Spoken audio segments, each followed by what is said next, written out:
नमस्कार दोस्तों, आज के वीडियो के अंदर हम हल करने वाले हैं कक्षा 12 गणित की प्रश्नावली नंबर 7 समाकलन का उदाहरण नंबर 42। तो चलिए शुरू करते हैं। तो दोस्तों उदाहरण नंबर 42 है कि समाकलन का सवाल है कि लिमिट है 0 से पाई एक्स बट्टा a square cos square x plus b square sine square x. इसका समाकलन करना है, यानी का मान ज्ञात करो। तो इस सवाल का हमें मान ज्ञात करना है। तो हल के अंदर सबसे पहले क्या करना है, इस सवाल को आई के बराबर मान लेना है। तो मैंने क्या किया, माना आई बराबर ये ऐसा कैसा सवाल लिख दिया है और इसको मैंने समीकरण नंबर 1 नाम दे दिया।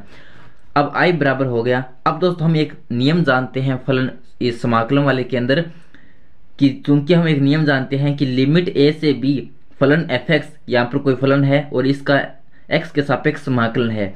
तो इसको हम इस प्रकार भी लिख सकते हैं, लिमिट ए से b f a plus b minus x और डी एक्स भी लिख सकते हैं, यानी एक्स की जगह हम a plus b minus x भी लिख सकते हैं फलन के अंदर।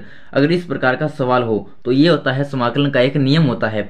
तो ये इस नियम का हम यहाँ पर यूज करेंगे और हम एक्स की जगह क्या लिखेंगे, एक्स की जगह में लिखेंगे ए प्लस बी माइनस एक्स। ए और बी क्या है, ए और बी हमारी लिमिट। तो यहाँ पर लिमिट है हमारे पास 0 और पाई। तो हम एक्स की जगह क्या लिखेंगे, 0 plus pi minus x. 0 plus pi का मान हो गया पाई, फिर हो गया माइनस एक्स, यानी x की जगह हम लिख देंगे पाई माइनस एक्स। तो जहां जहां पर x दिखाई दे रहा है वहां पर मैंने पाई माइनस एक्स लिख दिया। तो i बराबर हो गया लिमिट 0 से पाई x की जगह पाई माइनस एक्स, dx का dx ऐसा का ऐसा, फिर a square cos square pi minus x plus b square sine square pi minus x. और यहाँ पर कौन सा नियम लगाया वो मैंने यहाँ पर आपको डिटेल में बता दिया कि चूंकि हम जानते हैं कि अगर समाकलन की लिमिट a से b हो, एफ एक्स फलन हो, dx हो, तो इसको हम इस प्रकार भी लिख सकते हैं कि a से b f a plus b minus x dx। तो इसका यूज मैंने यहाँ पर किया है। अब यहाँ पर i बराबर लिमिट 0 से पाई पाई माइनस एक्स dx, ये ऐसा का ऐसा लिख दिया। फिर a स्क्र का a square cos square pi minus x को मैंने लिख दिया कोस स्क्र एक्स, क्योंकि दोस्तों हम जानते हैं कि कोस पाई माइनस एक्स बराबर होता है माइनस का कोस एक्स। जब इसका स्क्र और करेंगे तो माइनस कोस एक्स का स्क्र हो जाएगा, तो माइनस का स्क्र तो हो जाएगा प्लस और कोस स्क्वायर एक्स कोस स्क्वायर ऐसा का ऐसा रह जाएगा। तो हम जानते हैं कि कोस पाई माइनस एक्स बराबर होता है माइनस का कोस एक्स। तो हम cos square pi minus x को सीधा लिख सकते हैं कोस स्क्वायर एक्स, फिर प्लस का प्लस बी स्क्वायर का b square, sine square pi minus x को मैंने लिख दिया साइन स्क्वायर एक्स, क्योंकि साइन पाई माइनस एक्स बराबर होता है साइन एक्स। अब इसको मैंने समीकरण नंबर 2 नाम दे दिया। अब समीकरण 1 में समीकरण नंबर 2 जोड़ देंगे। तो 1 में समीकरण 2 जोड़ेंगे तो इस साइड वाला जोड़ेंगे तो आई हो जाएगा हमारा 2i। तो ये तो लिख दिया मैंने 2i। फिर बराबर में इसको और इसको जोड़ेंगे तो इन दोनों के अंदर हम देखते हैं कि ये नीचे वाले का एलसीएम आ जाएगा जब इन दोनों को जोड़ेंगे। तो यहाँ पर मैंने क्या किया कि a square cos square x plus b square sine square x का तो एलसीएम लिख दिया। उसके बाद हम क्या करेंगे, इसका भाग देंगे, इसके अंदर एक बार जाएगा, उस एक का गुणा कर देंगे हम इस x के साथ, तो वो हो जाएगा हमारा x। फिर प्लस में अब इसका भाग देंगे, इसमें एक बार जाएगा, उस एक का गुणा कर देंगे पाई माइनस एक्स के साथ, तो वो हो जाएगा हमारा प्लस में पाई माइनस एक्स। अब यहाँ पर माइनस एक्स और प्लस एक्स कट जाएगा, ऊपर बच जाएगा सीधा पाई। तो जब आप समीकरण नंबर 1 में समीकरण नंबर 2 जोड़ोगे तब यहाँ पर हमारा ये प्राप्त होगा पाई बट्टा a square cos square x plus b square sine square x dx ऐसा का ऐसा, लिमिट ऐसी की ऐसी। और यहाँ पर ये कैसे हुआ वो भी मैंने आपको बता दिया। वैसे ये जोड़ना यहाँ पर सिंपल सा है, बस भिन्न वाली संख्याओं का जोड़ कैसे करते हैं उसी प्रकार मैंने यहाँ पर इसका जोड़ किया है। अब यहाँ पर i बराबर हो गया दोस्तों, पाई को मैंने बाहर लिख दिया क्योंकि पाई ऊपर है गुणा में है, तो इसको बाहर लिख दिया, कोई दिक्कत वाली बात नहीं है। तो पाई का पाई इधर 2i था तो 2 गुणा में है, इसको मैंने बराबर से दूसरी साइड भेजा तो पाई के भाग में आ जाएगा। तो यहाँ पर 2i था, यहाँ पर i बच गया, 2 इधर आ गया, तो ये हो गया पाई बट्टा 2। फिर लिमिट के अंदर 0 से पाई ये ऐसा का ऐसा, पाई तो मैंने बाहर लिख दिया, तो यहाँ पर तो बच गया 1, फिर बट्टे में ये ऐसा का ऐसा यहाँ पर लिख दिया और dx का dx। अब i बराबर, अब दोस्तों हम एक नियम जानते हैं निश्चित समाकलन के अंदर कि चूंकि 0 से 2 पाई लिमिट हो, 0 से 2a लिमिट हो और एफ एक्स dx फलन हो, तो इसको हम इस प्रकार भी लिख सकते हैं 2, फिर यहाँ पर लिमिट होगी 0 से a, यानी लिमिट आधी कर दी मैंने।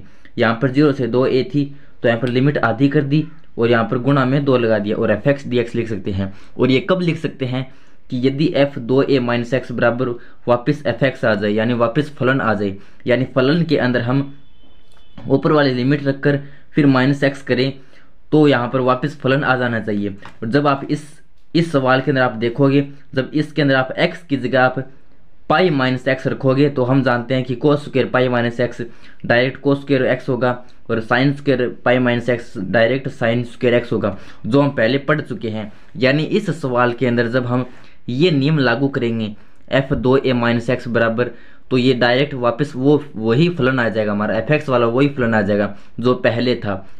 तो यहाँ पर ये जो नियम है ये यहाँ पर लागू हो रहा है। तो यहाँ पर जब ये यहाँ पर लागू हो रहा है तो मैं क्या लिख सकता हूँ कि लिमिट को 0 से a कर सकता हूँ, यानी आधी कर सकता हूँ, और गुणा में 2 लगा सकता हूँ। तो यहाँ पर मैंने क्या किया, ये i का i लिख दिया, बराबर में 0 से पाई थी लिमिट, तो मैंने 0 से पाई बटा 2 कर दी, आधी लिमिट कर दी। और आधी लिमिट करेंगे तो गुणा में 2 भी लगेगा, तो गुणा में 2 लगाया, तो उस 2 से ये 2 कट गया, तो यहाँ पर गुणा में सीधा बच गया पाई, और लिमिट 0 से पाई बटा 2 होगी। फिर इसको ऐसा का ऐसा लिख दिया, dx का dx लिख दिया, और अब i बराबर हो गया हमारा पाई, फिर 0 से पाई बटा 2। अब मैंने क्या किया कि ऊपर और नीचे दोनों तरफ कोस स्क्वायर एक्स का मैंने भाग दे दिया, तो ऊपर तो हो जाएगा 1 बटा कोस स्क्वायर एक्स, और यहाँ पर कोस स्क्वायर एक्स का भाग देंगे इसके अंदर, तो कोस स्क्वायर कट जाएगा, ये बच गया डायरेक्ट a स्क्वायर, प्लस में यहाँ पर b स्क्वायर का b स्क्वायर, यहाँ पर b स्क्वायर का b स्क्वायर, और साइन स्क्वायर एक्स में कोस स्क्वायर एक्स का भाग देंगे, तो साइन एक्स बटा कोस एक्स होता है tan x, तो ये बन गया हमारे पास tan स्क्वायर एक्स।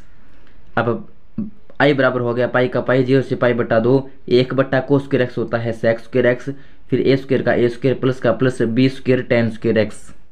तो हमारे पास बचा था i बराबर पाई 0 से पाई बटा 2 sec स्क्वायर एक्स dx बट्टे a square plus b square tan square x. अब इसके आगे हल करते हैं, तो इसके आगे हम क्या करेंगे कि माना tan x बराबर t, यानी tan x को हमने t मान लिया। अब दोनों तरफ अवकलन कर देंगे, तो t का अवकलन हो जाएगा dt, और tan x का हो जाएगा sec स्क्वायर x और dx। अब हम क्या करेंगे कि यहाँ पर जहाँ जहाँ पर tan x है इस सवाल के अंदर जहाँ जहाँ पर tan x है वहाँ पर तो हम t पुट कर देंगे, और sec स्क्वायर x dx की जगह हम dt पुट कर देंगे। तो i बराबर ये पाई का पाई लिख दिया, एक बार लिमिट को छोड़ देते हैं, sec स्क्वायर x dx की जगह मैंने यहाँ से लिख दिया dt यहाँ पर, और फिर बट्टे में tan x की जगह मैंने लिख दिया t, तो a square plus b square tan square x, तो ये बन गया a square plus b square t square, tan x की जगह मैंने t रख दिया।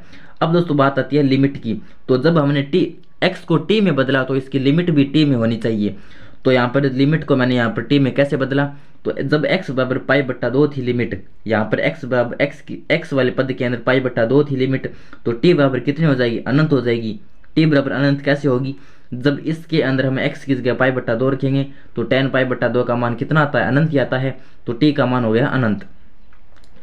अब जब x बराबर 0 हो, तो जब x बराबर 0 रखेंगे तो tan 0 का मान 0 होता है, तो t का मान 0 हो जाएगा। तो इस प्रकार मैंने लिमिट चेंज कर ली। जब x का मान पाई बटा 2 रखा यहाँ पर, तब t का मान आ गया अनंत, जब x का मान 0 रखा तब t का मान आ गया 0। इस प्रकार मैंने लिमिट चेंज कर दी।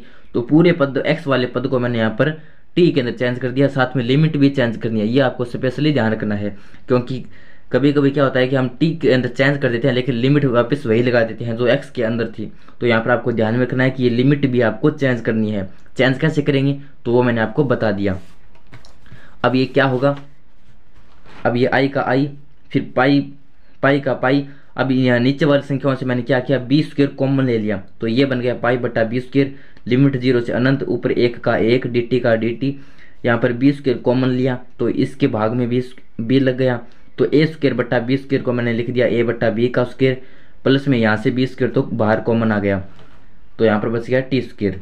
अब हम एक समाकलन का फॉर्मूला जानते हैं कि 1 बटा a square plus x square dx, इसका समाकलन होता है 1 बटा a tan इनवर्स x बटा a प्लस में c। ये समाकलन का एक फॉर्मूला होता है, तो यही यहाँ फॉर्मूला हम यहाँ पर लगाएंगे।